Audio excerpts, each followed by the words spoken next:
Was a report by Paul Bissonnette that Rasmus Dahlin wanted out of Buffalo. And he was so happy. Rasmus Dahlin, he's always so happy. That's what I've noticed about Rasmus, is he plays happy.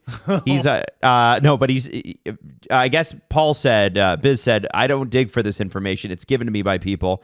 But apparently Dahlin met with Kevin Adams and said that if this doesn't turn around, I'm gonzos. And here's what Dahlin said. I want to be moved. I don't know what he's talking about. I've never said I want out of here. I'm not happy where we're at. I don't want to lose. We have to get better. I never said I want out of here. I thought I was pretty clear. So I think there's some truth spread around. He also said, I get pissed off by that. I haven't been mentioned with the word leave before. So yeah, that's just how it is. Yeah. Yeah. Bad. Yeah, it seems like an authentic emotion. I do believe he had a sit down with Kevin Adams. I mean, like, I after a season like this, they should have a sit down. Multiple, maybe. Yeah, I think the waters maybe got muddy. Like one of the things I thought was very funny when I talked about the Rangers having their, little anti-Chris Drury meeting that they had a few months ago, is like one of the big pushbacks I got was, well, it wasn't a players only meeting. It's like, okay, well, semantics. They had a meeting though, like they spoke about it. Yeah, the semantics are irrelevant to the overall story you're trying to tell people. Yeah, like, someone was like, "Oh, Vinny Trocheck said it didn't happen." So now what? Oh, wow. So he was asked point blank, "Hey, did you have a meeting talking shit about your boss?" And he said, "No." Color me shocked. Yeah. Guys. I'd be concerned if Dahlin didn't try to sit Kevin Adams down and have some sort of conversation with him. He's the captain. With the contents of that meeting, I don't know. They didn't, if I'm not mistaken, Biz didn't say Rasmus Dahlin wants out. He said, if things don't change, I'm gonzos, which is similar. But the difference is key. I don't want to be here if things don't change. he's trying to make things work. He's like, if we can turn this around and we're winning, then I'm here. Yeah. Like, he's not demanding a trade right now. Should Rasmus Dahlin be like, fuck yeah, keep me on the Sabres forever? Yeah. No. Yeah. They suck a lot, actually. And I wouldn't want a player who thinks that. Yes. This organization has sucked for a decade and you want to be here? Yeah. Like, what? No, you should want to make this thing better, or you want to go somewhere where you can win, because winning's what matters. No team in hockey has been more consistent over the past decade than the Buffalo Sabres. Derogatory. Like, In a bad way, yeah. They're always there at the bottom. Last year, they took a step. This year was another step back. Like, I wouldn't be surprised if he said something along those lines. Yeah, here was what Dahlin said in response to Spit and Chicklets when he was asked about it in his scrum. This was posted by the Buffalo Sabres themselves. Ooh. There's a clip circulating on social media from the Spit and Chicklets podcast that said, if you guys don't figure this out soon, you want to be moved. Is that accurate? Who? Paul Bissonnette.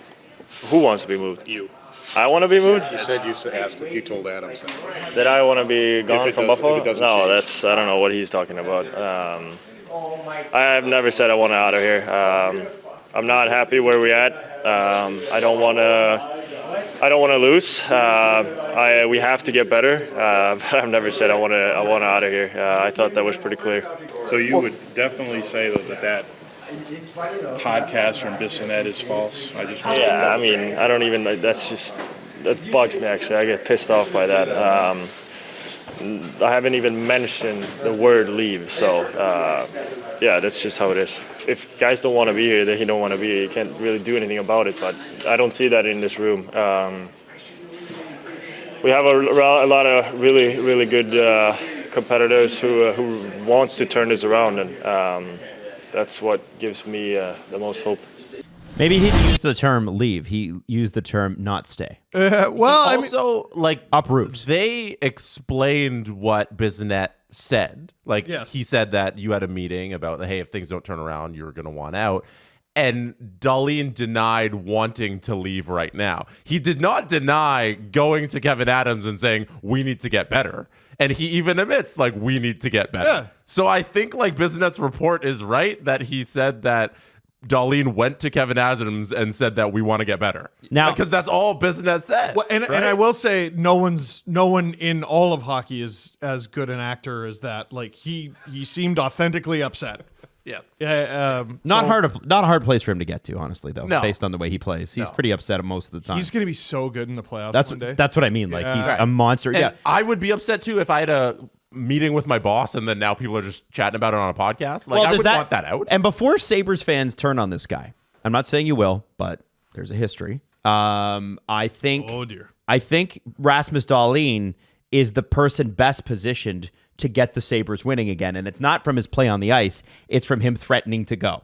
Yeah. If he did say, listen, in the future, I'll have to consider my options, which is probably what he did say, the Sabres have got to do something about that.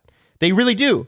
And hey, you know what's crazy is that they had to do something about that mid-season, and then they said, we're not going to do anything. And then they traded for they traded Dylan Cousins for Norris. Josh Norris. I wanted to say Morris for some reason. I don't know why. It's probably because I got up way too early this morning. And I think that's the key here. Is like when your star players who you did commit $80 million to in this particular case say, yeah, I probably don't want to be here long term if you guys are just going to futz around. And that is going to spur action. Fans being mad, media asking questions, people bringing palm trees to the rink. That hasn't worked. It should have embarrassed them into action, but it hasn't worked. Okay, so now we got our captain sitting down with the general manager going, this sucks, man.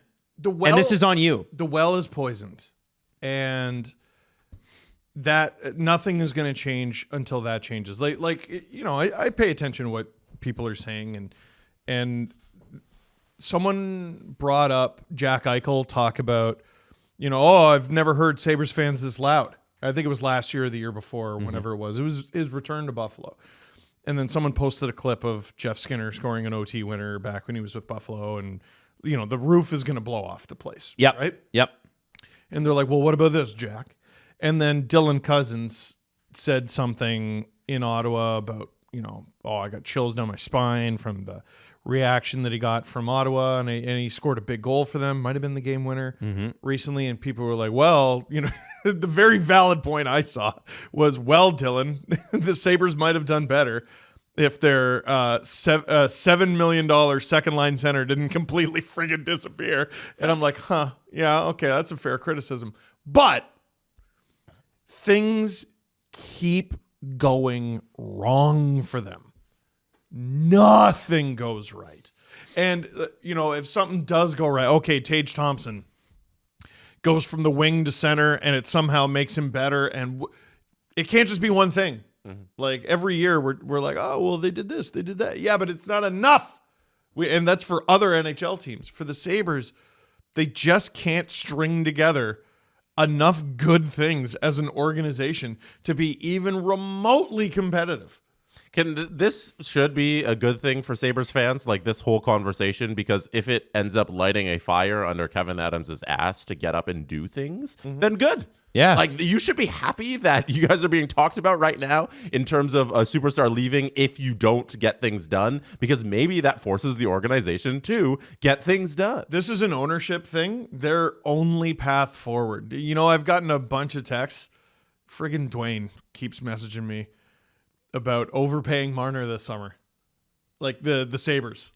Marner's not going to Buffalo. Oh, I don't know. Well, their only path forward is to... how else do you get talent? Like, you're going to have to offer someone an egregious amount of money. Because, it's hard enough keeping guys in Carolina right now. Like, an organization's reputation precedes them. The guys difficult. in Carolina tend to be fine resigning there. Yeah, it's difficult. As RFAs, though, like the UFAs leave, they get bigger money elsewhere. Get guys to come to Buffalo and stay. Yeah. It's really, really hard. Yeah, that's why Greenway and Zucker are staying. right? Because it was like, hey, we're trying to build a culture here. It's been Let's transient. overpay them so they'll And for Greenway, we were like, holy shit, what? They're paying him what? And as Leaf fans, we have no disrespect. And sorry, Jesse, just give me one go sec. We have no disrespect of Buffalo Sabres fan culture or fandom. I remember, they're hardcore. They What? were our arch nemesis and kicked the Leafs' ass. I hated the Sabres as a kid. Me too. It was like a miserable game on the schedule because they played a trap game. Mike Pekka shut down Matt Sundin. Dominic Hasek stopped everything else. It was brutal. And so when they are able to figure this out, it's going to be great in Buffalo. And it's going to be one of those places where, like Edmonton, 7 or 8 years ago, before McDavid shows up, people were like, I don't know, nobody wants to play there. And now everybody's waving their no trade clause to go to Edmonton. I think we're headed in that direction eventually if this organization doesn't sit on its hands.